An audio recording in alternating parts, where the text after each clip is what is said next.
Radio FM Magetan, Family Radio, radio keluarga Anda. Sebelum kita mulai tentang sebenarnya apa sih akupasi terapi, kita kenalan dulu sama beliau ya. Selamat siang Mbak Ana. Halo. Boleh didekatkan dulu mikrofonnya. Okay. Iya. Nah, biar nanti di sana dan di sini bisa mendengarkan dengan baik. Oke, selamat siang Mbak Rara. Ya, perkenalkan saya Ana Marina sebagai okupasi terapis di RSUD Dr. Saidiman Magetan. Oke. Oke. Kalau kita berbicara tentang akupasi terapi, ini kayaknya orang awam mungkin, oh boy ya, apa ya? Mungkin bertanya-tanya, itu sebenarnya apa? Boleh dijelaskan dong ke Mbak Ana? Betul sekali, kan masih jarang ya, jarang mendengar ya pasti. Betul. Ya. Oke. Ya, kalau okupasi terapi itu sendiri itu adalah terapi latihan pada anak atau dewasa menggunakan aktivitas untuk meningkatkan kemandirian dalam kehidupan sehari-hari atau kegiatan sehari-hari sehingga mereka dapat berpartisipasi di lingkungan masyarakat. Ya, seperti itu. Oke. Secara globalnya ya, secara globalnya. Terus ini kan yang kita singgung adalah untuk pada tumbuh kembang anak. Nah, sebenarnya kalau untuk terapi akupasi anak itu sebenarnya untuk apa dan manfaatnya seperti apa? Oke. Nah, kalau untuk ranah anak-anak, kita lebih ke anak-anak berkebutuhan khusus. Terus bisa juga untuk stimulasi tumbuh kembang. Nah, sekarang kan lagi era-era pandemi ya. Betul. Era-era pandemi dan banyak anak-anak yang kurang terstimulasi. Nah, kita kerjakan di okupasi terapi. Itu. Oke. Kalau untuk ranah anak-anak. Nah, itu manfaatnya sebenarnya untuk apa, Mbak? Nah, kalau untuk manfaatnya itu sama seperti pengertiannya tadi, untuk meningkatkan kemandirian, terus meningkatkan produktivitas. Kalau anak-anak mungkin persiapan ke sekolah, lebih di-grade lagi untuk anak-anak bermain. Nah, konteksnya anak-anak kan bermain ya. Jadi kadang tidak semua anak itu bisa tahu konsep bermain itu seperti apa. Itu. Terus bisa juga ke ranah untuk pemanfaatan waktu luang. Nah, jadi anak-anak yang nggak tertarik dengan hobi apa, nah, itu bisa dikerjakan di okupasi, diajarkan di okupasi. Nah, ini kan kalau bisa dikatakan apa ya, ibarat kata kayak merawat diri, seperti kayak mungkin ada yang toilet training. Betul. Seperti itu, memakai baju, menggosok baju, itu diajarkan itu mulai umur berapa? Nah, ini untuk kemandirian anak-anak biasanya toilet training itu di usia kurang lebih 3 tahun. Nah, beberapa sekolah ada yang mentargetkan anak usia PAUD 3 tahun, 4 tahun itu harus bisa toilet training. Berpakaian sendiri. Nah, seperti itu. Tapi kalau seadanya nih umur 3 tahun, ya kan, seharusnya sudah bisa melakukan hal-hal kecil yang seharusnya mungkin pakai baju, lepas baju. Tapi kalau belum bisa, nah apakah ini peran penting dari yang namanya terapi akupasi itu? Betul sekali. Jadi kita bukan hanya sekedar ya ini diajari nih pakai baju kayak gini, bukan seperti itu. Tapi kita grade di dalamnya. Jadi sebelum pakai baju itu kita ajari konsepnya, depan belakang, terus visualnya juga kita masukkan. Di visual harus tahu konsep depan belakang, terus dia juga harus patuh, atensi, konsentrasi untuk mendengarkan, untuk melihat caranya itu seperti apa, terus juga kognitifnya juga kita ajarkan. Jadi sebelum itu kita grade dulu, kita gali dalamnya mana yang perlu diajarkan untuk tujuannya bisa berpakaian sendiri. Seperti itu. Tapi kalau dari umur segitu tapi belum bisa sama sekali, itu efeknya bagaimana? Kalau kan sudah diajarkan nih dari terapi okupasi sudah mungkin sudah diajarkan, sudah didikte nih, yang depan belakang tadi harus dimasukinnya ke sini nih. Tapi kalau belum bisa menerima dalam beberapa waktu sudah diajarkan, tapi belum bisa menerima, apa yang harus dilakukan dari para yang memberikan terapi ini biar ya harus sabar kali ya. Jadi kita grade lagi mungkin, grade lagi dari dasarnya lagi. Jadi misalkan dari yang tadi konsepnya, kita gali lagi ke lebih dalamnya. Apa nih yang perlu dibetulkan?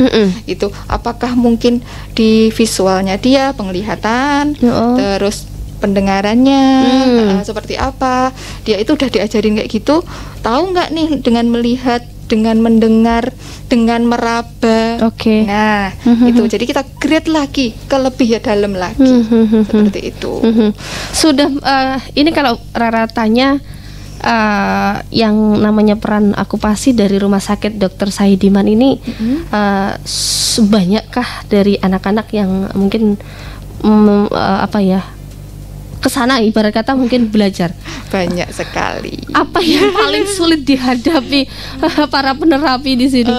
Bukan sulit sih Mbak ya, mungkin kita ngambilnya di itu aja. Apalagi ngetren kasusnya ya.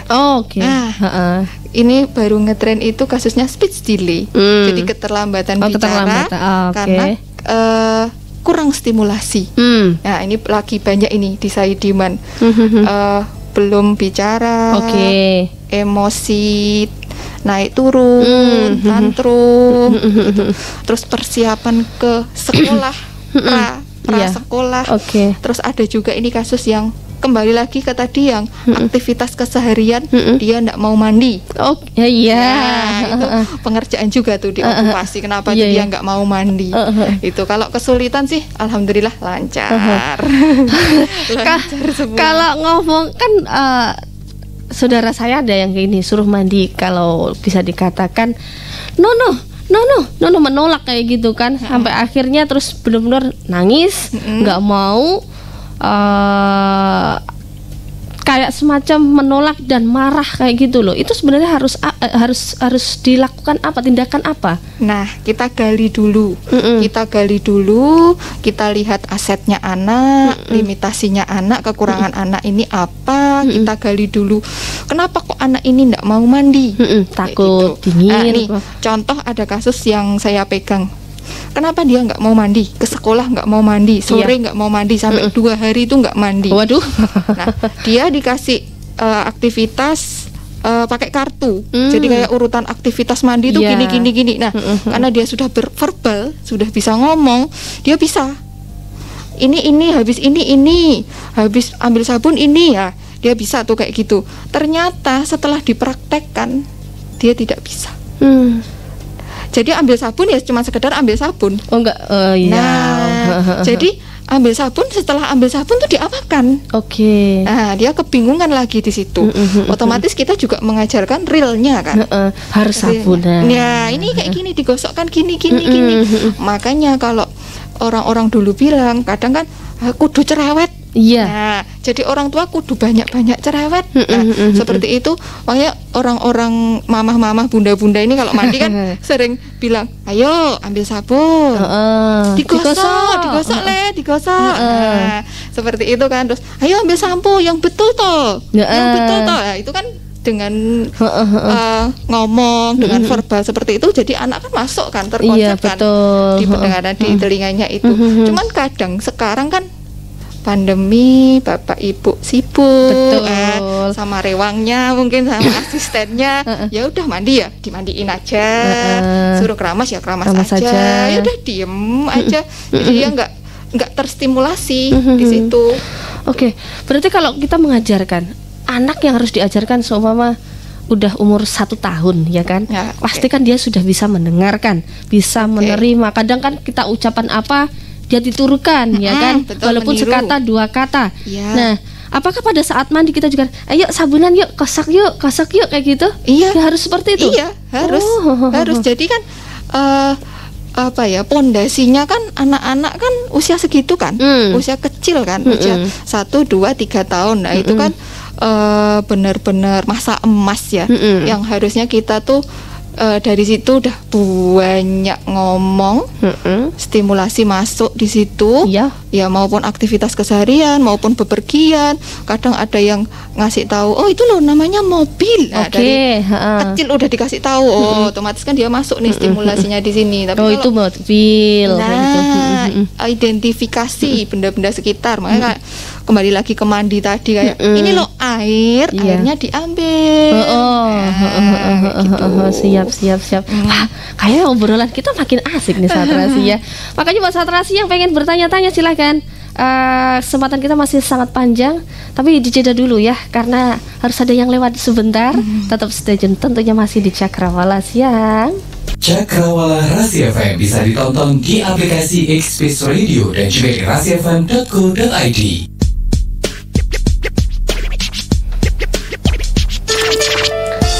Sobat Rasi, masih dari kawasan MT Haryono Permai 13 Magetan ya. Kita masih ngobrolin tentang masalah terapi okupasi. Kita sudah ditemenin sama Mbak Ana ya. Nah, tadi kita sudah ada yang bertanya-tanya nih Mbak Ana ya. Pertanyaannya tuh begini, anak saya tuh 1 tahun Mbak, tapi emosinya itu terkadang sudah sangat luar biasa. Jadi pada saat dia tidak mau diajak, dia tidak mau untuk ibaratnya ayo mandi, belum mau, terus sampai pokoknya guling. Itu harus apa yang harus dilakukan? Monggo silakan Mbak. Oke, iya baik. 1 tahun ya. Oh iya, oke baik. Kalau seperti itu kita gali dulu di anaknya ya. Kita lihat dulu di anaknya. Kita lakukan screening dulu. Kita lakukan screening dulu di awal bersama orang tua. Jadi kita lihat aktivitas gerak-gerik anaknya bagaimana. Terus dari orang tua juga penjelasannya seperti apa, gitu. Kalau dari okupasi yang perlu kita gali, kita lihat sensorisnya. Jadi kayak sensoris peraba, sensoris penglihatan, sensoris penciuman, terus vestibular, proprioseptif, dia seperti apa, kayak gitu. Kenapa dia kok bisa sampai tantrum, marah? Apakah dari orang tua kurang paham atau sebaliknya dari orang tua ke anak, anaknya kurang paham nih, disuruh apa? Jadi kadang kan anak usia 1 tahun kan belum itu ya, belum terlalu paham ini dimaksud apa ya dari orang tua. Jadi kata-kata mandi pun, ayo mandi, itu belum tentu nih anak-anak mudeng. Gitu. Jadi dia mau mengutarakan nggak mau, makanya guling-guling itu. Iya betul, karena bahasa ekspresifnya dia dengan guling-guling seperti gitu. itu. Terus mungkin dari orang tua bisa digali lagi, ini kenapa nih anak nggak mau mandi di rumah, atau mungkin perlu dijelaskan, diajak, ini loh. Jadi sebelum dia mungkin guling-guling, boleh langsung dipegang, ayo ini loh kita mandi itu seperti ini loh Dek. Atau mungkin di awal juga dikasih tahu dulu dengan gambar atau dengan musik. Apa mungkin di tempat mandinya dikasih mainan? Iya boleh itu. Bisa. Jadi untuk ketertarikan dia di aktivitas mandi tersebut itu. Itu secara global ya. Tapi kalau untuk masuk ke okupasi itu lebih detail lagi pemeriksaannya. Banyak. Karena berarti sistem sensoris nih banyak banget nih sistem berarti sensorisnya. Kalau ibaratnya biji sawi itu udah kecil, masih ada kecil. Iya, betul. Nah, jadi dari situ nih yang orang awam tuh masih bingung okupasi itu apa. Kita tuh menggali yang sedetail-detailnya sampai sensorisnya dalamnya itu, processingnya seperti apa, kita yang kerjakan. Siap. Berarti begitu ya, mbak atau ibu yang tadi sudah menanyakan ya. Mungkin ketika Anda ayo mandi tapi anaknya masih guling-guling atau gimana, mungkin untuk penjelasannya atau ajakannya kurang menarik atau apa. Betul, kayak gitu bisa. ya. Mungkin dari anaknya juga perlu distimulasi lebih sebelum itu. Oke, siap. Gitu. Kalau jenis-jenis tindakan apa saja sih Mbak yang dapat digunakan sebagai terapi okupasi itu sebenarnya? Oke. Kalau dari okupasi tumbuh kembang itu ada metode sensori integrasi. Jadi mengintegrasikan sensoris itu. Terus bisa metode behavior terapi, jadi terapi perilaku. Nah, ini bisa masuk nih yang di tantrum, marah, emosi naik turun. Nah, bisa masuk behavior terapi itu. Terus aktivitas daily living yang keseharian itu kita juga kerjakan. Terus di motoris halus, terapi motoris halus itu untuk persiapan ke sekolah. Nah, terus motorik kasar. Nah, motorik kasar juga untuk dia bisa jalan, berlari, naik tangga. Sepertinya simple ya Mbak ya. Tapi kalau untuk anak-anak yang memang terlambat atau kurang stimulasi, hal-hal seperti itu tuh ini harus gimana ya? Nah, proses naik tangga nih harus gimana ya? Nah, mereka bingung di situ. Gitu. Kalau mungkin gini, ada anak usianya sudah 1 tahun lebih 1 bulan. Dia naik kursi, turun kursi, naik lagi yang ke sangganya kursi itu sudah bisa lancar, turun lagi lancar. Tapi pada saat sudah mau menginjakan set gini, mau jalan nih, masih takut banget itu. Itu apa juga diperlukan terapi okupasi itu? Bisa masuk di situ, kita bisa.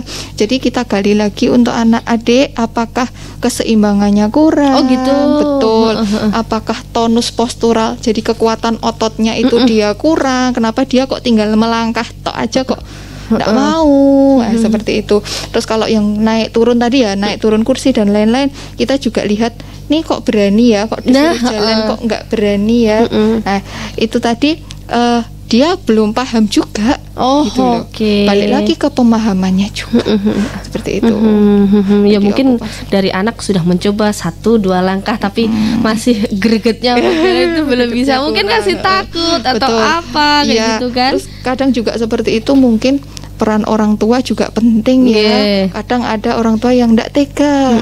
Ya wis lah, gendongan aja. Perlu ditetah nggak sih? Ada kayak gitu. Kalau ditetah tapi tidak banyak sih kalau ditetah. Ditetah di awal aja, kalau sudah mulai jongkok berdiri, nah ditetah sebentar aja. Setelah itu ya tega harus tega. Sebenarnya kalau ditanya kenapa sih anak itu harus diterapi okupasi, kenapa itu? Tergantung keluh kesah dong Mbak. Oh, tergantung keluh kesahnya. Iya, tergantung keluhan orang tua. Selama perkembangannya normal saja, dia sesuai dengan usianya, berarti dia tidak perlu terapi okupasi.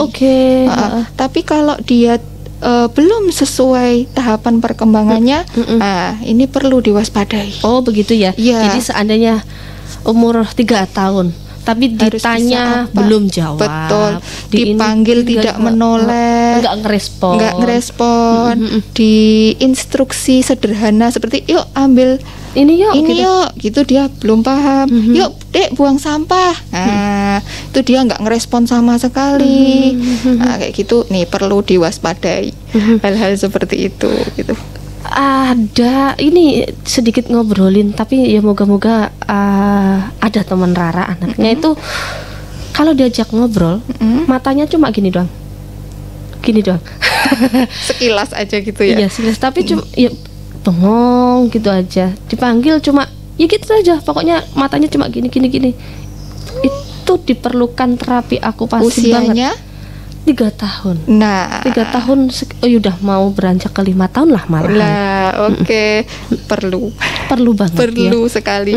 Kalau sudah mau 5 tahun kan berarti sudah mau TK ya. Iya. Nah, padahal perkembangan TK sekarang wow, luar biasa kan. Betul. Anak-anak yang sudah masuk TK itu kan PAUD luar biasa. Apalagi, ya. Nah, PAUD kan sekarang sudah banyak kan tes-tesnya untuk anak-anak PAUD, anak-anak TK. Kalau seperti itu seharusnya masuk di okupasi terapi gitu. Jadi kita gali kenapa dia itu dipanggil kok cuman Iya, gitu toh. Ya, disuruh sesuatu paling cuman pasif aja. Betul. Nah, itu kita gali dulu. Adik seperti apa? Sebenarnya kalau suruh gamblang kayak gitu susah sih ya, Mbak. Iya, susah karena kita per anak kan beda kasus. Beda kasus. Betul. Oke. Apalagi kalau misalkan belum verbal atau belum ngomong. Nah, berarti udah terlambat dia. Iya, ya. Terus kita ngobrolinnya gimana? Nah itu kadang orang tua zaman sekarang tuh kadang bilang, apalagi kalau sama nenek mungkin ya, gak apa-apa, nanti lah ngomong sendiri. Nah itu loh terkadang. Nah zaman dulu sama zaman sekarang udah beda. Kalau zaman dulu mungkin eranya saya manjat pohon, bersepeda, terus di sungai. Serangan gadget ya sekarang. Iya, betul lah sekarang. Anak-anak mungkin di rumah aja, cuman nonton HP, YouTube, dah semua di sana ada kan. Tapi terkadang gini loh, Mbak Ana, ada yang bilang anak kan terkadang kesibukan orang tua, ya dikasih gadget diam. Ya kan, ya aku biar bisa ngapa-ngapain, itu pekerjaanku selesai, anakku tak kasih gadget, berpengaruh banget kan. Itu termasuk bagaimana sih caranya biar anak itu dari penerapan terapi okupasi itu bisa berjalan. Boleh sebenarnya main gadget itu boleh, cuman kita batasi. Jadi kita kasih jam atau mungkin hari, mungkin pas weekend aja, mungkin 15-30 menit aja gitu. Kalau selebihnya mungkin kalau orang tua yang pekerja ya, mungkin orang tua yang bekerja ya mungkin bisa memanfaatkan waktu luangnya di sore hari atau malam hari untuk memberikan stimulasi ke anak. Mungkin dibelikan mainan lah, belikan mainan mungkin Lego, puzzle kayak gitu ya, diajak interaksi. Atau mungkin selain gadget juga pas weekend diajak bermain ke tempat terbuka, lapangan, mungkin bisa ke playground, mungkin bisa diajak camping, dari untuk aktivitas outdoor. Jadi kalau orang-orang dulu tuh bilang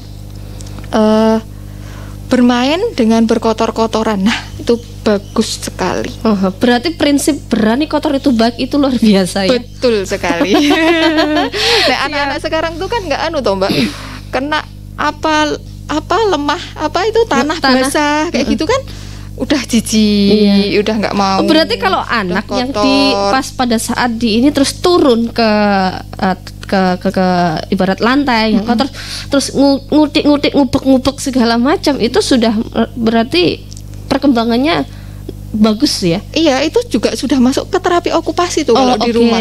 Jadi stimulasi sensorisnya dia masuk di perabanya. Jadi mulai dari tanah basah, tanah kering. Kalau zaman dulu tuh cewek tuh kayak main masak-masakan ya. Nah, daun dipotong-potong. Nah, kayak gitu tuh udah bagus sekali tuh untuk stimulasi di rumah lah. Zaman sekarang kan jarang.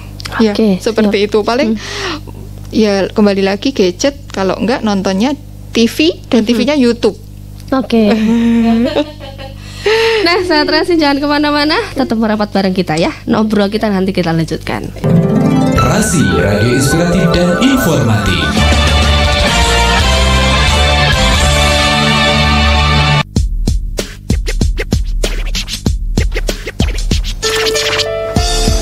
Sahabat Rasi, kembali lagi di Cakrawala Siang untuk hari ini di ngobrol bareng RSUD Dr. Sayyidiman Magetan. Kita sudah ada Mbak Ana Marina ya, yang bakal ngebahas tentang masalah terapi okupasi. Nah, tadi pertanyaan-pertanyaan sudah kita ajukan. Nah, apa sebenarnya kalau dari okupasi terapi sama fisioterapi itu beda nggak sih Mbak? Tadi ada yang nanya, lupa aku.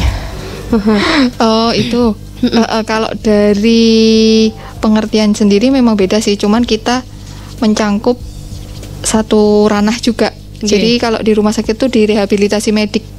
Nah, di rehabilitasi medik ada fisioterapi, okupasi terapi, dan terapi wicara. Gitu. Kita saling keterkaitan tuh di situ. Gitu. Kalau fisioterapi sendiri itu kan terapi yang digunakan untuk mempertahankan kekuatan serta kelenturan otot dalam kondisi medis jangka panjang. Kalau kebanyakan fisioterapi di dewasa, jadi contohnya kayak stroke. Oh, termasuk lansia gitu ada? Betul, ada stroke, terus osteoartritis, nyeri bahu, nyeri punggung, tuh di fisioterapi. Tuh kalau di okupasi nanti di-grade lagi untuk kesehariannya lagi. Jadi kembali kesehariannya lagi. Kalau tadi kan kita membahas tentang peran okupasi pada tumbuh kembang anak. Kalau kita berkesinambungan dengan fisioterapi, contohnya kasus dewasa yang orang stroke tadi itu diterapi di fisioterapi, sudah bisa jalan, terus komunikasi bagus. Nah, kita mulai nih di okupasinya. Kita tanyai dulu keluhannya, Bapak, keluhannya apa gitu. Mbak, aku nggak bisa tanda tangan. Nah, okupasionalnya, ya, karena dia mungkin seorang pensiunan, terkena stroke, pasca stroke itu dia kesusahan untuk menulis. Nah, itu kita kerjakan di okupasi gitu. Jadi di okupasi juga nggak cuma terus ngajari hanya menulis, hanya tanda tangan tok gitu ya, enggak. Jadi kita lihat lagi untuk gerakan tangannya seperti apa, kekuatan tangannya seperti apa. Terus kadang kan orang awam lihat alah cuman pegang pulpen. Nah, kayak gitu. Tapi kan untuk orang-orang yang pasca stroke kan dia kesusahan untuk mengolah itu tuh harus gimana tuh, diapakan tuh pulpennya, diapakan tuh, terus gimana tuh. Nah, itu contohnya seperti itu. Jadi kembali ke okupasionalnya. Nah, ini ada yang nanya, seorang anak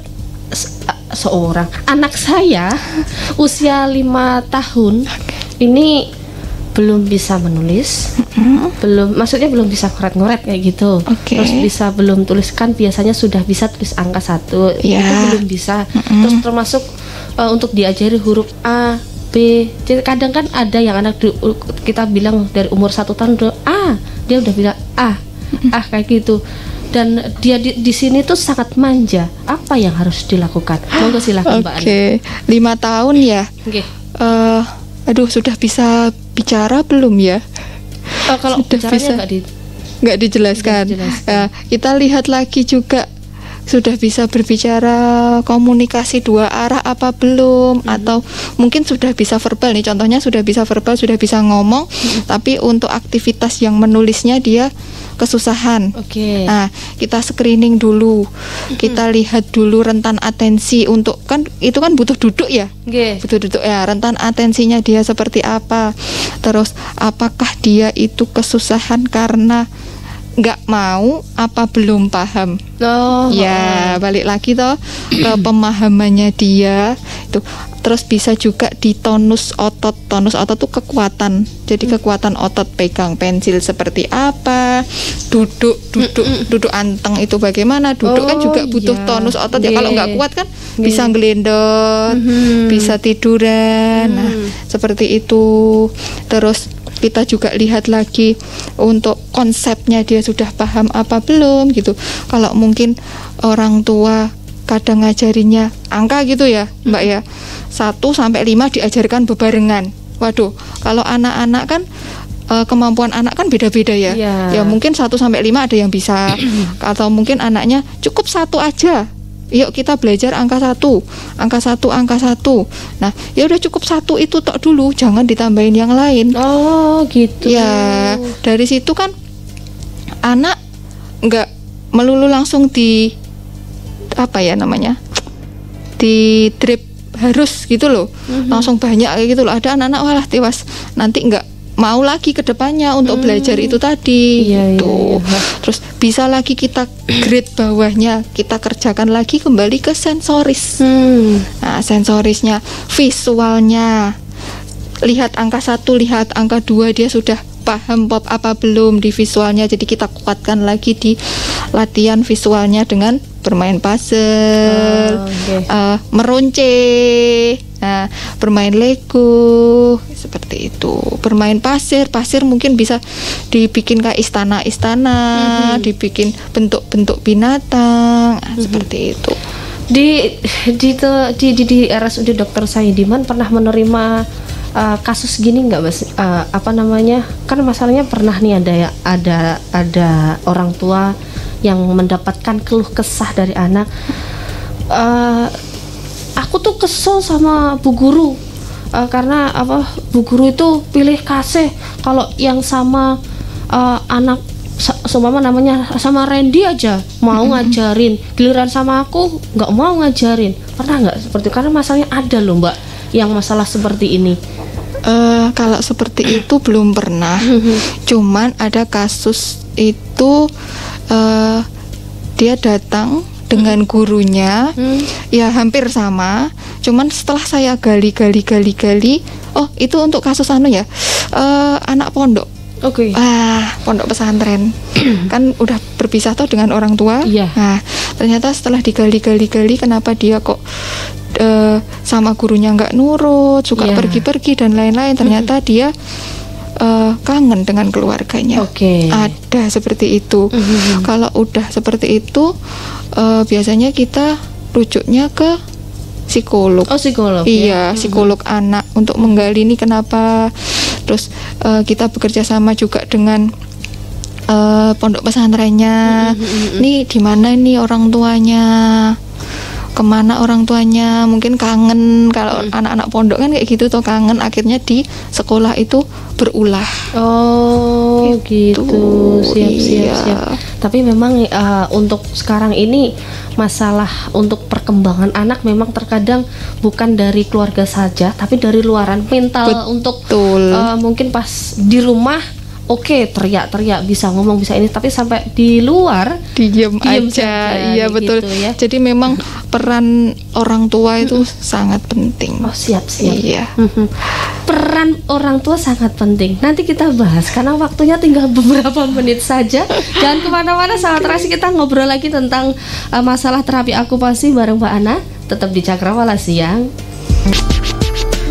Sahabat Rasi, berhubung waktu yang tinggal beberapa menit saja untuk kesempatan siang kali ini, sebenarnya kalau ngobrolin masalah terapi akupasi, kata Mbak Ana mau 1 hari nggak cukup.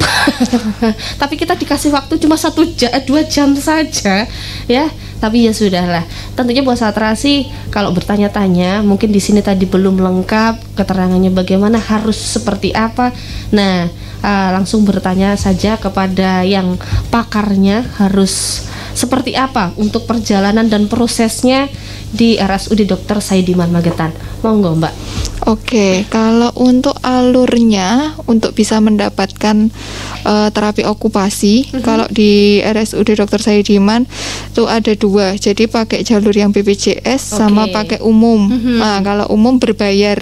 Nah, kalau BPJS itu alurnya memang harus Vaskes 1 dulu, mencari rujukan untuk ke Vaskes 1 di puskesmas atau mungkin dokter pribadi. Tujuannya itu ke poli anak. Jadi ke poli, iya betul. Jadi alurnya gitu, ke poli anak dulu. Nanti di poli anak di asesmen sama dokter anaknya, baru nanti dapat rujukan untuk ke terapi okupasi di rehabilitasi medik. Kalau BPJS alurnya seperti itu. Jadi tidak bisa nih langsung dari puskesmas langsung minta rujukan untuk ke okupasi terapi atau ke fisioterapi. Nah, itu dia tidak bisa menerbitkan suratnya. Gitu. Jadi memang harus rujukannya itu ke poli anak tumbuh kembang, baru nanti dirujuk ke okupasi. Gitu. Kalau umum karena berbayar, biasanya mereka sudah bawa surat rujukan mungkin dari dokter umum, dokter pribadi, seperti itu. Jadi bisa langsung datang ke pendaftaran di Poliklinik RSUD Dr. Saidiman Magetan, terus langsung bilang untuk mau ke rehab medik, mau terapi okupasi dengan membawa surat rujukan dari dokter tadi. Betul. Iya. Siap. Nah, tentunya buat sahabat Rasi sekali lagi ya, kalau mungkin buat sahabat Rasi kurang paham ya, langsung bisa datang ke sana. Tadi untuk perjalanannya ada 2 ya Mbak ya, bisa dari BPJS dan juga penjamin umum. Iya. Oke. Terima kasih untuk Mbak Ana. Iya, sama-sama. Ngobrol-ngobrol bareng Rara untuk kesempatan siang kali ini ya. Iya. Tentunya peran okupasi terapi pada tumbuh kembang anak itu memang diperlukan banget. Iya, jadi, sangat penting sekali. Jadi untuk kebutuhan anak dan perkembangan anak bisa terpantau. Betul. Nah, solusinya kemana? Kalau tentunya buat satrasi bingung, anakku belum bisa bicara, ya udah datang saja ke RSUD Dr. Saidiman. Iya. Ya. Betul sekali. Dan satrasi harus selalu tuntaskan ya. Makasih semuanya sudah berpartisipasi. Insya Allah kita bakal ngobrol sehat tentunya bareng RSUD Dr. Saidiman Magetan dengan tema yang berbeda nantinya ya. Rara pamit. Selamat siang. Assalamualaikum warahmatullahi wabarakatuh.